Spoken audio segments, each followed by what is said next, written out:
Bonjour à tous et à tous, bienvenue dans Croissante. Je suis Louise, voyageuse et esprit libre, étudiante en naturopathie et passionnée de yoga et de bien-être.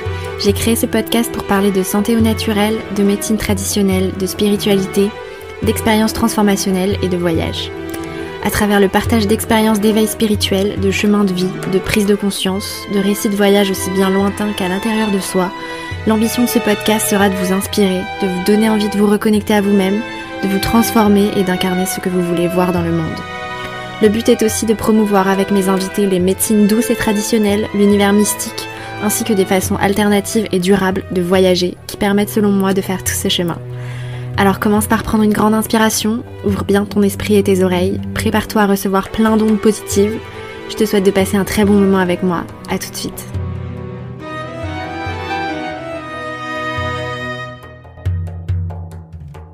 Hello tout le monde, j'espère que vous allez bien, que vous passez un bel automne et que vous prenez bien soin de vous en ce moment pour bien préparer l'hiver. Personnellement, moi ça va, j'ai bien profité de l'automne au mois de novembre en France, en Normandie, dans une jolie maison normande avec cheminée, entourée d'arbres aux couleurs automnales. C'était trop bien, ambiance cosy où j'ai pu beaucoup travailler, j'ai pu rattraper un peu mon retard que j'avais pris pendant mon voyage au Maroc et qui me faisait beaucoup culpabiliser, comme vous le savez si vous avez écouté un de mes derniers épisodes où je parlais de ça. À l'heure où je parle, je me prépare pour un petit voyage en Sicile. Je retourne à Syracuse où j'avais vécu pendant 2 ans quand j'étais petite. J'ai quitté cet endroit il y a 20 ans et c'est un peu une sorte d'ultime pèlerinage de mon passé avant de commencer réellement ma nouvelle vie qui arrive de plus en plus vite. Ce mois de novembre aura marqué une bonne accélération de tous mes projets. Les freins et les étapes qui faisaient que j'étais dépendante et que tout était en attente commencent à se lever et mon départ pour un aller sans retour à Bali se rapproche à grands pas. C'est plus qu'une question de semaines si tout va bien. Et avec l'accélération de mes projets, j'ai eu une grosse décision à prendre qui a soulevé beaucoup d'émotions et d'angoisse.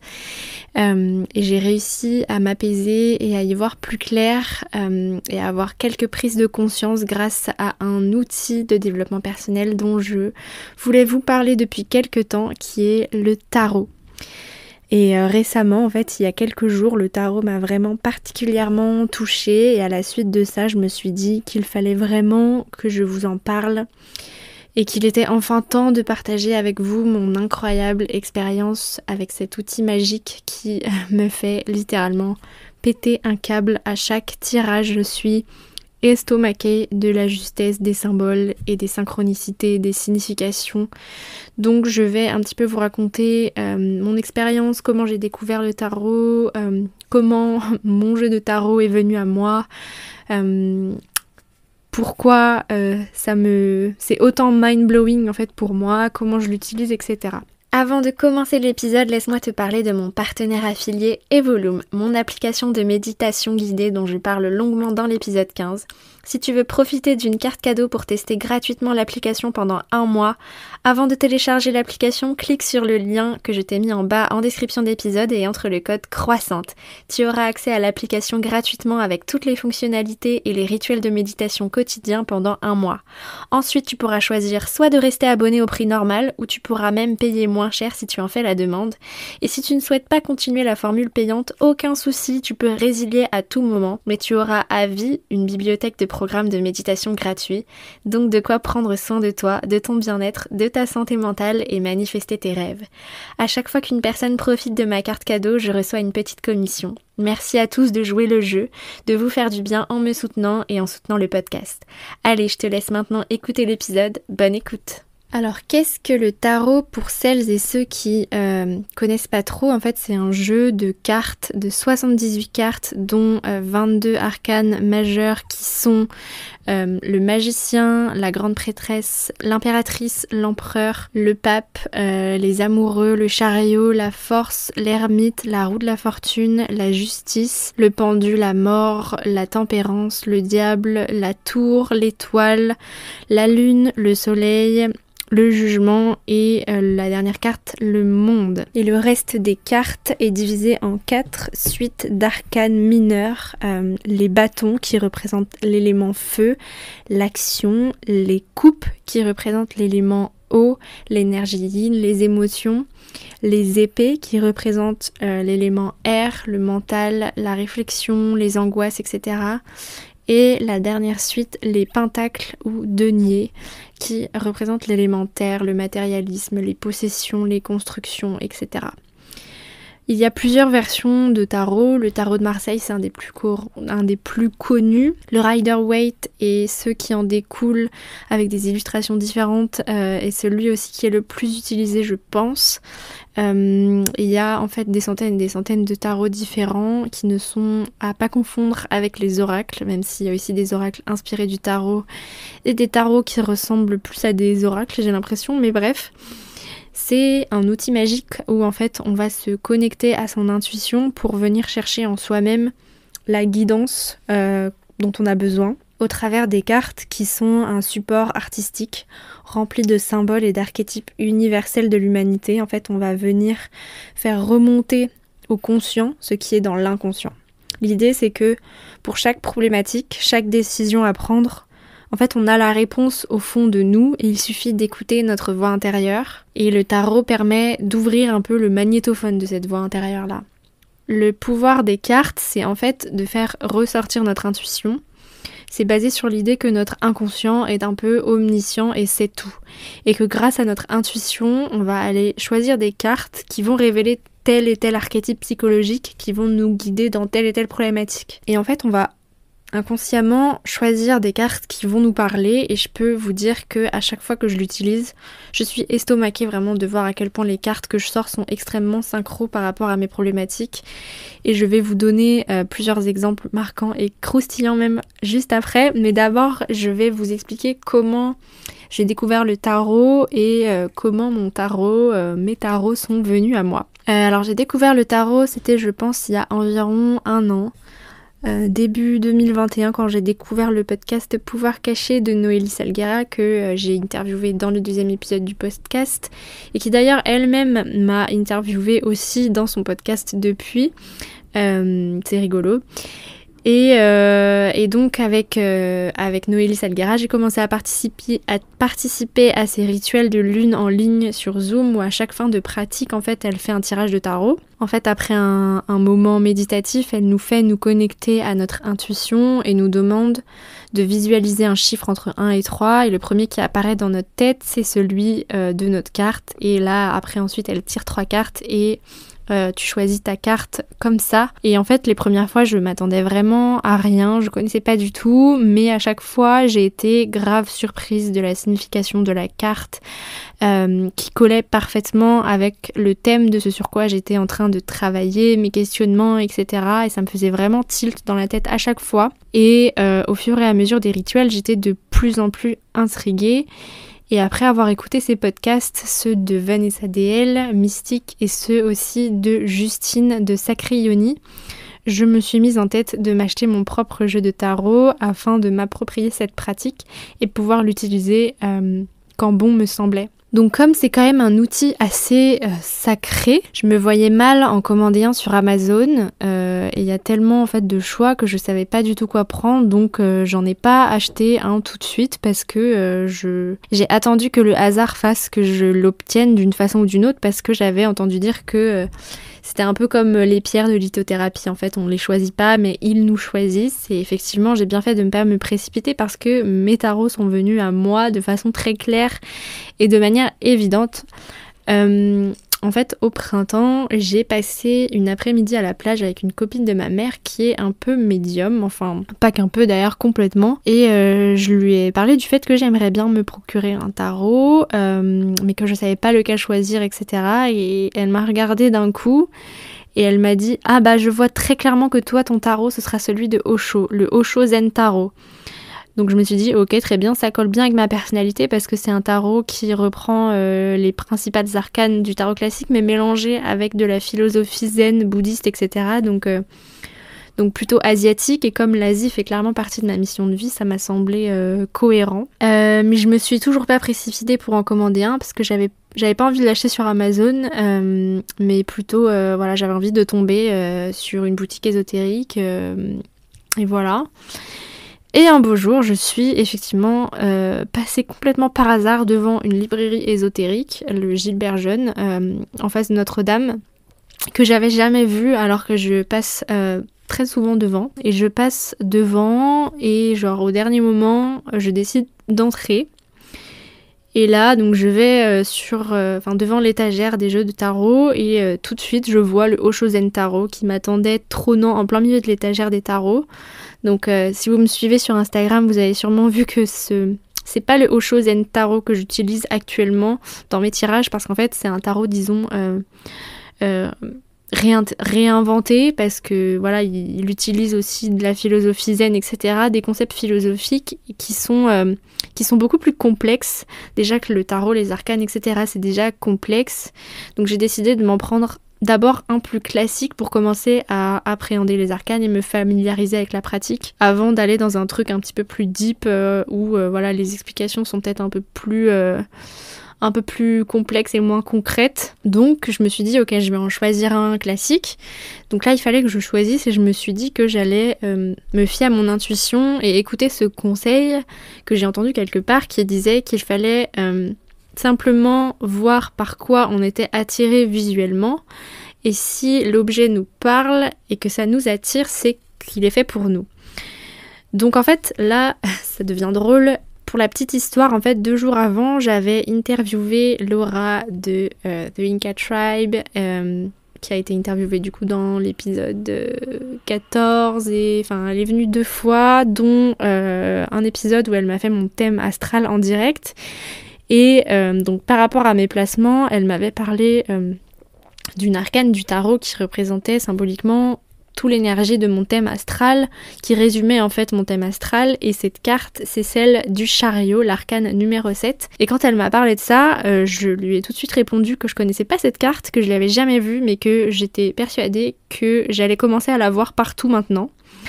Et du coup, donc, devant cette étagère de jeux de tarot dans la boutique ésotérique, je vois un super joli jeu avec des tons violets et bleus, une iconographie un peu chevaleresque qui me rappelle un peu genre la légende du roi Arthur.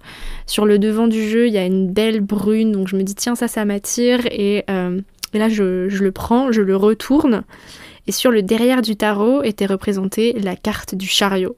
Donc ça m'a vraiment sauté au visage et je me suis mise à rire dans la boutique genre ah bah c'est bon, j'ai trouvé mon tarot, c'est bien le mien c'est sûr. Donc ce tarot c'est le tarot Morgan Greer qui est très beau, je vous invite à le regarder comment il est sur internet et je retrouve vraiment toujours des signes familiers sur les dessins spécifiques à ce jeu. Donc je suis très contente de l'avoir. Et je suis du coup repartie de la boutique avec mes 2 jeux et je me suis empressée du coup de faire la masterclass d'initiation au tarot de Noélie qui est dispo sur son site web, Noélie Salguera, et qui permet de se faire une première approche des arcanes, de la numérologie, de comment commencer à faire ses propres tirages tout seul, etc. Donc je vous la conseille cette masterclass si vous aussi vous avez envie de savoir comment se tirer les cartes à soi-même, etc. Alors du coup, comment j'utilise mon tarot ? En fait, je vais vous parler de ce que je fais moi, de mon expérience, mais il y a plein de façons de faire, il n'y a pas vraiment de... Vous pouvez trouver plein de ressources sur comment commencer le tarot, mais en général, du coup, pour les débutants, on conseille de faire assez simple et de simplement se tirer une carte par semaine par exemple. Donc voilà, moi c'est ce que je fais en général, je fais assez simple quand je ressens que j'ai pas mal de questionnements dans ma tête et que je me prends la tête sur un sujet, sur une direction à prendre. J'utilise mon tarot par exemple à la fin d'une séance de yoga le matin ou après un petit moment méditatif, histoire d'être calme et connectée un peu à mon monde intérieur, etc. on va dire. Donc en général, je me tire 1 ou 2 cartes seulement, voire 3, ça m'est déjà arrivé. Et avant de choisir une carte, en fait, je prends soin de prendre mon jeu, je le colle au niveau de mon cœur, je ferme les yeux, je respire en mettant l'intention de connecter mon cœur, mon intuition avec le jeu. Ensuite, je bats les cartes. Puis je pose le jeu sur mon tapis, je pose ma main gauche dessus et j'essaye de visualiser mon interrogation. j'essaye de visualiser qu'elle sort de mon cœur et qu'elle va dans le jeu. Donc ça paraît un peu perché. Enfin, on n'est pas obligé de faire ça, mais en fait, chacun peut faire comme il le ressent. C'est une question de ressenti et d'envie. Donc, il faut savoir qu'il ne faut pas poser des questions précises où la réponse, c'est oui ou non.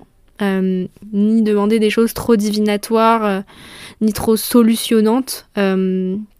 C'est plus un désir de guidance, de savoir un petit peu où on va, d'arriver à peser un peu le pour et le contre, etc. Donc ensuite, après avoir posé ma question, j'étale les cartes. Je passe ma main au-dessus des cartes en pensant à ma question. Et là, j'attends de recevoir en fait des petits fourmillements ou une petite chaleur dans la main pour choisir celle qui est juste en dessous ma main. J'aime bien aussi mettre à côté ma petite pierre d'améthyste qui est reliée au 3e œil et qui favorise un petit peu la connexion à l'intuition. Et j'ai aussi mon petit œuf de yoni qui est en quartz rose. Voilà, tout ça c'est optionnel bien évidemment, mais en tout cas voilà, c'est mon petit rituel de tirage de cartes. Je vais vous donner maintenant un petit peu des exemples de cartes que j'ai tirées et en quoi elles étaient en forte résonance avec mes problématiques. Alors premier exemple un peu spicy, la première fois que j'ai utilisé ce jeu du coup c'était début septembre. Ma problématique à ce moment-là c'était que je voyais en fait plusieurs garçons. Le hasard faisait que tous mes bails anciens et nouveaux, plus mes nouvelles rencontres sont un peu arrivés au même moment. Et j'avais en fait une abondance de choix, de rencarts, de propositions. Et du coup, j'étais un peu tiraillée entre profiter de cette abondance sans me soucier des conséquences ou me préserver mon énergie et être dans une démarche plutôt d'en choisir un seul d'entre eux, entre guillemets, pour éventuellement essayer de construire une relation moins frivole, on va dire. Et du coup, concernant cette problématique, j'ai d'abord tiré la carte du diable. Donc j'étais vraiment pliée en 4 parce que le diable, ça m'a sauté aux yeux. C'est une carte qui parle de sexualité, de tentation, d'addiction, de jalousie, de possession, mais aussi de libération sexuelle, etc. Donc, et quelques jours plus tard, concernant du coup le même thème, j'ai tiré le 7 de coupe qui parle de choix à faire. En gros, sur cette carte, il y a plein d'objets disposés dans cette coupe. Et ça fait un peu comme une vitrine de cadeaux avec plein de petits paniers de trésors à emporter, vous voyez. Mais d'un autre côté, il y a une atmosphère étrange et angoissante qui émane de la carte et qui nous montre qu'en fait, parmi l'abondance de choix dont on dispose, il va falloir choisir intelligemment si on ne veut pas se perdre, qu'on ne pourra pas tout avoir, etc. Donc c'était évidemment très très drôle de tirer ces cartes à ce moment-là de ma vie amoureuse entre guillemets. Autre exemple, quand je me suis sentie pas bien à la fin du voyage au Maroc, j'ai tiré la carte du 9 de coupe qui est la carte par excellence qui parle d'anxiété et qui nous invite à changer notre regard négatif sur les choses pour un peu soigner notre anxiété. Sinon, concernant une thématique d'anxiété aussi, un jour j'étais un peu en plein doute sur ce que je partage ici, sur mon futur métier, etc. J'ai fait un tirage où j'ai tiré l'étoile, le cavalier de bâton et la grande prêtresse, qui sont en fait toutes les 3 des cartes qui indiquent qu'on est sur le bon chemin, que notre direction est bonne, que notre voix, que notre parole ont de la valeur et sont importantes et qu'on peut avoir confiance en nous parce que ce qu'on fait a du sens, etc. Donc il y avait une espèce de synergie qui m'a grave redonné confiance. Autre exemple encore, il y a quelques semaines, au moment de la nouvelle lune en taureau, donc en astrologie, le taureau est associé à l'élémentaire, aux possessions matérielles, au confort financier, etc. Et du coup, le matin, j'ai fait une méditation de nouvelle lune sur l'application Evolume, dont les rituels de lune sont faits par Kalyan de Girls Do Yoga, que j'ai interviewé dans l'épisode 6, je crois. Et donc pendant la méditation, je cogitais pas mal justement sur comment j'allais faire pour réorganiser mon budget maintenant que je suis plus salariée. Je calculais comment j'allais gérer mon capital création d'entreprise et si j'allais réussir à tenir 2 ans à l'étranger avec mes économies, etc. Et du coup, après cette méditation, je me suis tiré 2 cartes qui étaient l'As de Pentacle et la carte de la Force, qui sont toutes les deux de très très très bonnes cartes concernant les finances. Donc l'As de Pentacle, en fait, c'est assez clair sur la carte. Il y a une main tendue au-dessus d'un nuage et au-dessus de la main trône une énorme pièce de monnaie. Donc voilà, il faut pas être un génie pour comprendre qu'a priori c'est un bon présage d'abondance financière.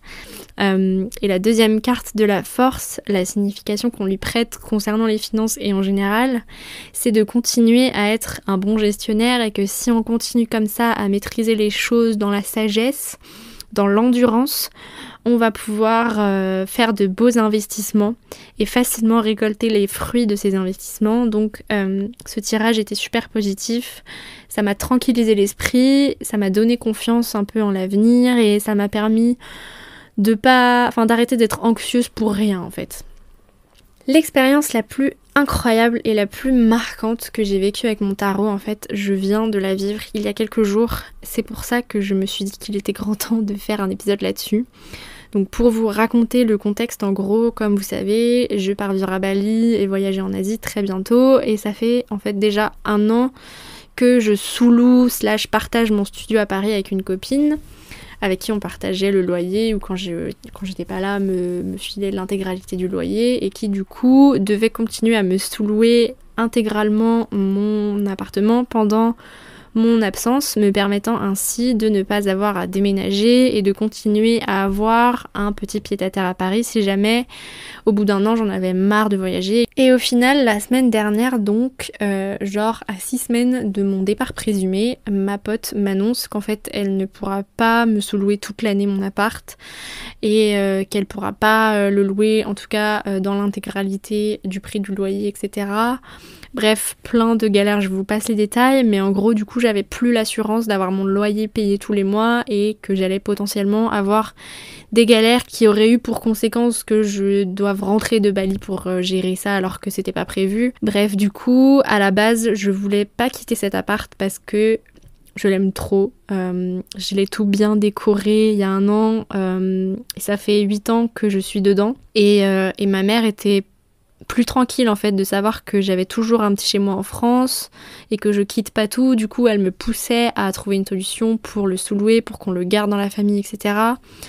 Du coup, grosse crise, grosse prise de tête pour savoir s'il fallait que je le rende, ce qui impliquait de vendre toutes mes affaires et définitivement tirer un trait sur Paris et 10 ans de ma vie, ou alors essayer de trouver une solution, le sous-louer mais sans garantie, de pas avoir de galère, etc. Donc grosse décision à prendre. Du coup, branle-bas de combat, cerveau en éruption, gros moment de tergiversation. Et au bout de 3 jours, j'ai dit à ma mère, bon, je vais faire une session de tarot, toi fais une session de pendule, puisque ma mère a hérité du pendule de mon arrière-grand-mère. Et justement, avec cet outil, on ne peut que poser des questions en oui ou non, donc c'est assez complémentaire avec le tarot. Du coup, c'était samedi dernier, je me fais une bonne session de yoga en fin de journée, et à la fin du cours, je me pose sur mon tapis, je prends mon tarot, mes petites pierres, et je commence à faire mon petit rituel très solennellement, avec une vraie intention d'être guidée et d'avoir l'esprit plus clair à ce sujet. Donc là, ma question, c'était clairement, que dois-je faire ? Est-ce que je dois choisir la liberté, tout quitter, rendre mon appart, ou conserver l'appartement, garder un pied-à-terre à Paris, etc. Et donc, j'ai tiré 2 cartes. La première m'a fait exploser de rire puisque donc je demande si je dois rendre ou garder mon appartement et la carte qui apparaît est celle du pape où il y a 2 clés sur le dessin. Donc il a fallu que je tire la seule carte sur 78 cartes avec des clés dessus quand le sujet de la question c'est au sujet d'un appartement. Voilà, je me suis pris un peu une claque en mode ok, c'est complètement magique ce truc, le jeu me comprend et me parle, c'est pas possible, je suis observée là, il y a quelque chose qui se passe. En fait, j'ai vu cette carte comme un peu comme une preuve que le tarot avait bien compris la question, que j'étais bien connectée à quelque chose d'éthérique, on va dire. Et ensuite, pour la signification de cette carte, donc du pape, c'était un peu ambivalent pour moi au début parce que il y avait un peu des deux réponses dans la signification, parce que je pense qu'en fait la première carte qu'on tire, souvent en fait elle symbolise tout simplement notre état actuel et elle n'est pas forcément faite pour nous donner des réponses. Et en fait donc dans la carte du pape il y a une énergie un peu conservatrice, donc je me suis dit peut-être que la carte m'invite à conserver mon appart, mais il y avait aussi une signification qui invitait à être économe, à faire confiance à sa spiritualité, à préparer une forme de voyage et à ne pas céder à la pression sociale.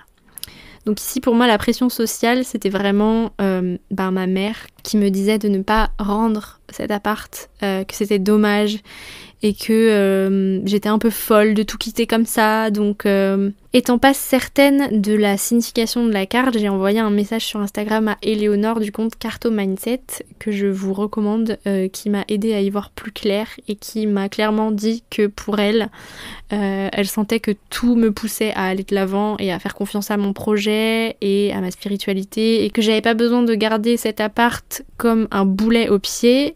D'ailleurs, fun fact, elle m'a tiré une carte du coup de son côté et alors qu'elle a plein de jeux de tarot, elle a utilisé pour mon tirage le Osho-zen Tarot dont je vous parlais au début, comme quoi il va falloir que je l'utilise aussi parce que je crois que c'est effectivement bien un jeu qui est pour moi. Et du coup quand j'attendais sa réponse, je me suis tiré de mon côté une deuxième carte qui là était très très claire et qui m'a aussi paru comme étant un beau clin d'œil magique puisque j'ai tiré le 8 de coupe. Donc cette carte représente en haut à gauche de la carte un croissant de lune, exactement comme sur le premier logo du podcast, et une personne en fait de dos qui part dans la nature, qui part à l'aventure de dos, donc capuchée, qui part sans se retourner et qui laisse les 8 coupes derrière elle sans se retourner. Et du coup, la signification de cette carte, en fait, elle parle d'abandonner, d'avancer, de tourner la page. Et donc, je vais voir donc sur le site Vivre Intuitif ce que signifie la carte. Et là, je vois écrit noir sur blanc, l'énergie du 8 de coupe permet de laisser le passé derrière soi et d'avancer vers la prochaine étape du voyage. Vous êtes prête à lâcher prise sur ce qui aujourd'hui vous entrave. Et là, en fait, je me suis mise à pleurer parce que j'ai réalisé qu'en fait, voilà, la perspective conservatrice que j'envisageais dans la carte du pape, en fait, ça m'enchantait pas du tout, mais que la perspective de cette énergie de tout quitter, ça m'excitait beaucoup plus. Et là, j'ai réalisé qu'au fond de moi, j'avais envie de quitter mon appart et me lancer à fond dans mon choix de vie de voyageuse, etc. Et quand j'ai réalisé ça, je me suis effondrée en pleurs sur mon tapis d'un coup.